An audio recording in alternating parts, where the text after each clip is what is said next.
Добре. Едно, което няма толкова лайкове, но на мен пък си ми харесва. Конкретика се казва. Попитах едно момче в рейса какъв иска да стане. Той не се замисли, веднага изстреля. Букупчия.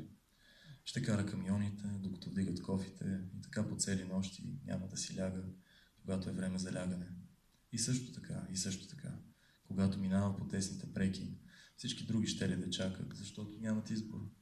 Той продължи да изброява точка по точка всички предимства. А аз спрях да слушам, унесен от мечтата му, която беше толкова конкретна и в която беше толкова уверен, че и на мен ми се прииска да бях станал поне букупчия.